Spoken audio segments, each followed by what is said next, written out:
Hello, welcome back to my channel, and thank you so much for stopping back to Your Art as a Business, and thank you so much for stopping back to chill with Sania Iman and vibe with me. It's super dope to see you guys here today, and I do hope that you enjoyed the last video where I was giving you like a bit of my background and what I'm here for, because like I said, music business, it can be cutthroat, it can be scary. It's like a huge industry, and us as independent artists must know how to navigate it. So today I'm back because I just wanted to make sure that if you, as a musician that has just started, or you've been doing this music thing for a while, that you know a couple ways to sell your music, to get your music out there, to make sure that the people around you know about your music and the journey that you're embarking on. In this video, I will be giving you 6 ways to make sure that your music is booming in the club and booming on everybody's stereo. So if you're interested in hearing this and you want to learn more and see more videos like this, just make sure you hit the subscribe button, because I am truly here for you guys always, and I want to stay here for you guys. So make sure you hit that subscribe button, okay? Okay, so the number one thing that you need to do is monetize your music. Because seriously, how do you expect to make money from your music if it's not monetized? Monetized means to convert or express in the form of currency, or to earn revenue from.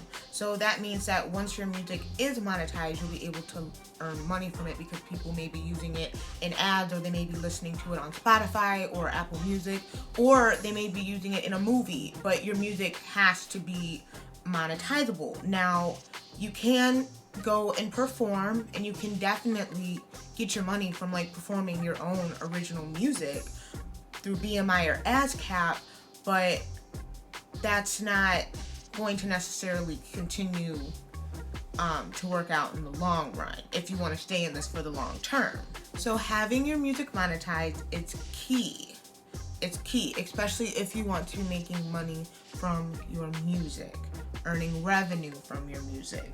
Now, when you monetize your music, that doesn't necessarily mean that you're just putting them on SoundCloud and everyone's like able to download it and everyone's able to hear it. That doesn't mean that you're monetizing your music. Monetizing your music means that you are putting it through your distributor, either DistroKid, TuneCore, CD Baby, or Amuse, and you are getting it on every platform like Spotify, Apple Music, Tidal, Deezer, Amazon, Google, all of those platforms, even TikTok. Making sure that your music is monetized and available to everyone who is paying for these services, who are paying for these services and using these services by paying a subscription fee, so that you can get your money for your music. They've got to be available to the masses that are paying to listen to music. Another great way to sell your music is to collaborate with other artists. And the great thing about collaborating with other artists is that you get to tap into a whole nother fan base, and you get to bring that fan base into your world. And it's a beautiful thing. And when you think of it, everybody collaborates. When you think of it, well, they collaborate with either who they're told to collaborate with or who they want to collaborate with. But there are many collaborations in the music industry. So us as independent artists can't be so selfish that we don't want to, share our art with other artists on the track and share our tracks with other artists, because even if they have a large following, or if they have a following that's similar to yours, that following is still going to hear your sound and your music and vibe with you and this artist. And once they vibing with you and the artist that they've already been a fan of, they're probably gonna come check out your page and be like, oh, they sing the same songs. This is such a cool. That's why when you're searching for your fan base, you should search for people that follow the people that you enjoy listening to in that genre, that you feel like your music sounds like. That's where you're definitely going to find your organic fan base from. So it is super important to collaborate with other artists, because like I said, you want to make sure that your music is hitting all ears possible. Not that everyone is going to like your music, not that it's for everyone, but how are people going to know if they like it if they've never heard it? So once they hear it with the artist they was already bopping with, they're going to come bop with you if they like you. If they vibe with you, they definitely going to come and check out your music too. So merchandise and CDs, those are two very, very, very important aspects of this. If you haven't gotten your merchandise set up or like available in stores, whether you have a print shop at home or a print shop online, I do suggest that you get that up and running, because once people become a fan of you, they're definitely going to want to wear your name on their clothes that they wear on their skin, because they like you, and that's what we do. I mean, if you think about it, I'm sure a couple of us own OVO. I'm sure a couple of us own Weekend merchandise. I'm sure a couple of us own Ivy Park. We love to wear our favorite artist on us. It's like how we support them, you know? Because we pay for that merchandise, or we catch that merchandise in the crowd, like when we're in the audience of our favorite artist. You know, that merchandise can be super duper dear to a fan's heart. So it's important to just have that on deck and have that available, as well as physical CDs and some other physical items that you can sell.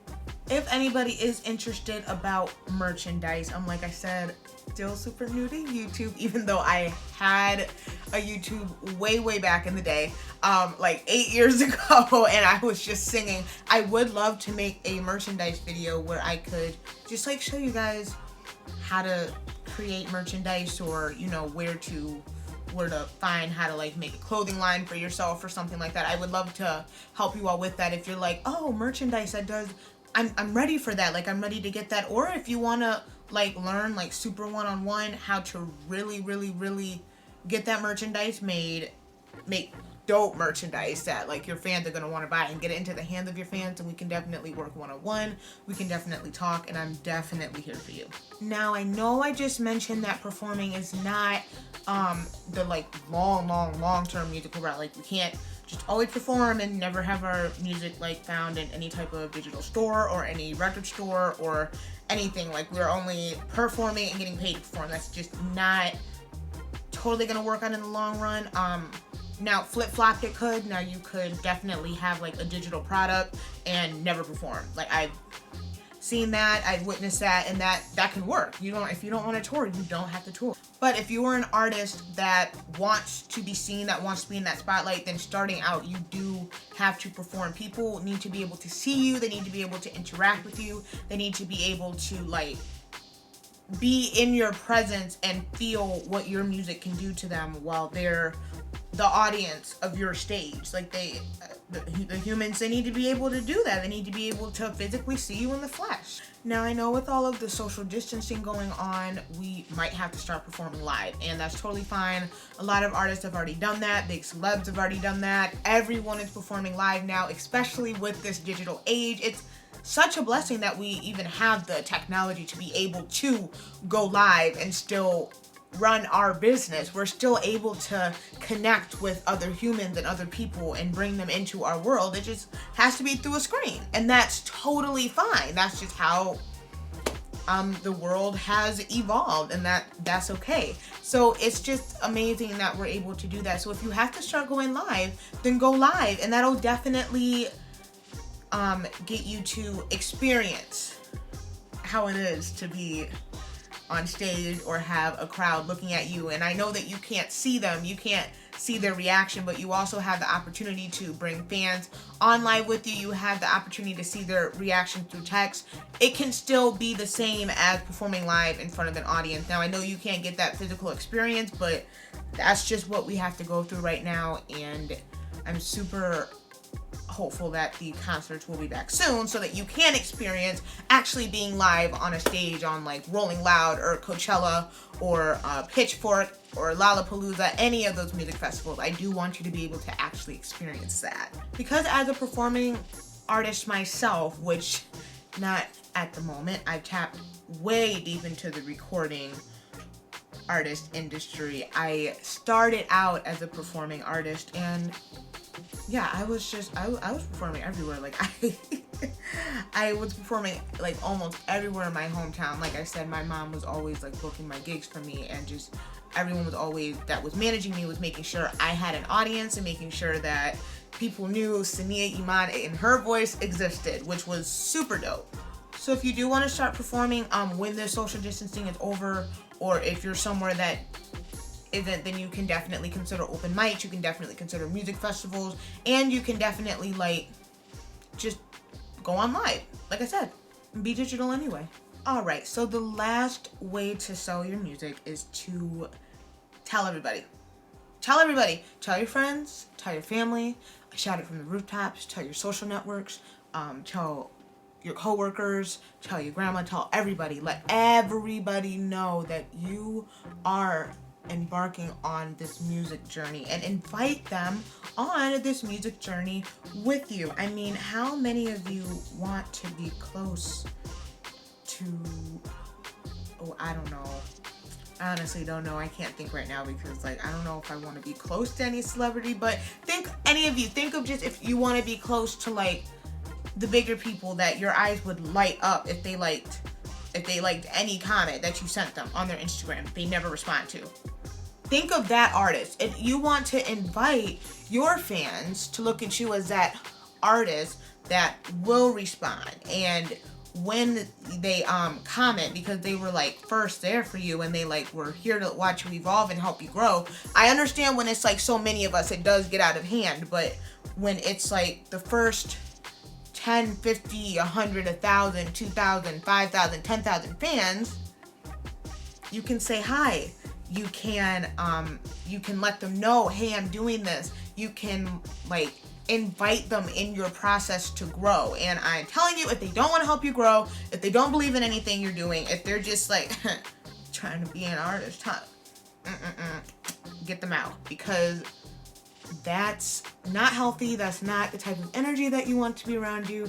And I'm not telling you what you should do, but it's just not going to be the type of energy that you want around you when you are embarking on this music journey, especially as an independent artist. So yes, some of these haters are real, and some people, once you tell them that you do music, they may show you a side of them that you've never seen before, and it just might not go well for the other person. But you gotta just keep your beliefs, keep your strength, and just continue doing your music, because the world needs music. Like I said in my last video, the world needs music, especially at this time.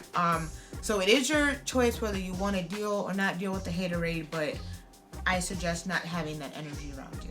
Now, if you literally have that reaction from every single person that you tell, I'm here to help you through it.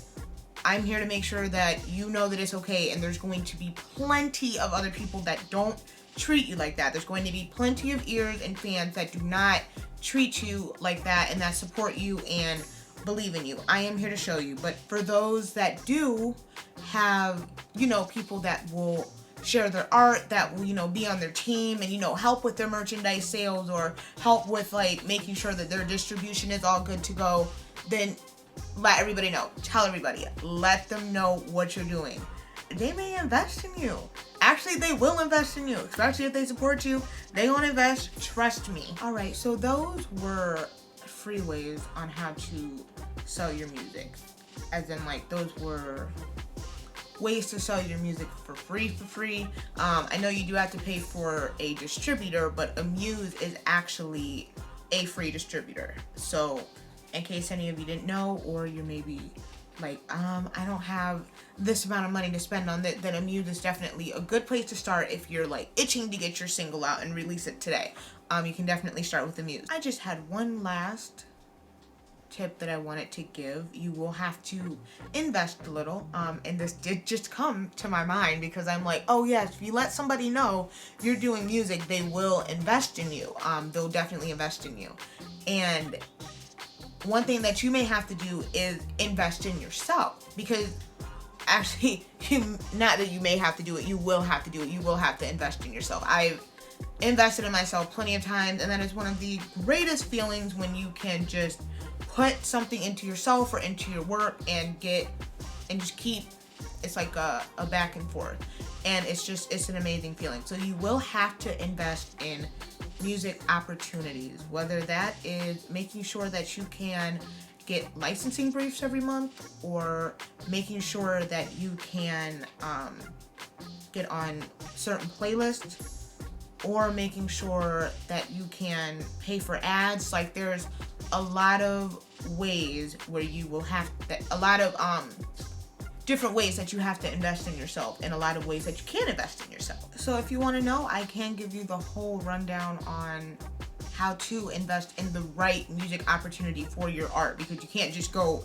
investing in every single thing. Some people might take all your money, some people might scam you. Like I said, music business, music industry, that's what I'm here for, to make sure you know how to navigate your way through it. And you don't just want everything eating up at your artist money, and then you don't have any money for photo shoots or for music videos or for album covers or for logos, because you're like, I spent all my money on people I don't even know, I've never even talked to, I've never even chatted with the bot with. Like you don't want to do that. I don't want to see you lose all your money because you're like, oh, I got to invest in myself. No, you have to invest in the right opportunity that you know is going to give you something back. I do hope that you learned a bunch today, and I do hope that you at least got something out of how to sell your music. Or if you've been selling your music a certain way, maybe you have a new way how to sell it, a new way how to promote it and give it exposure. But I would love to know what your selling strategies are in the comments. I would love to know what you're doing now to sell your music and get it exposure. I would also love to know if you're like, you know, making dollars off your music already and making bands already. Like that's super dope. So yeah, I would love to know in the comments, like, how is your selling going? What is your strategy? And if you don't have a strategy, that's totally fine. Okay, like I said, that's totally fine. It's even okay if you don't have a strategy and you already have music out. Like that's totally okay. I'm here to help you through that. I am here to make sure that you have a selling strategy and that you get your music out and that you gain exposure. That's gonna be. So yes, let me know in the comments what your selling strategy is and what you do as an artist to sell your music, or if you're a manager, what you do to sell your artist music, or how you had that set up. Yeah, I would love to know. If you don't have one, let me know that too, because I want to coach you through it and I want to help you to make sure you have the best selling strategy for you and your art.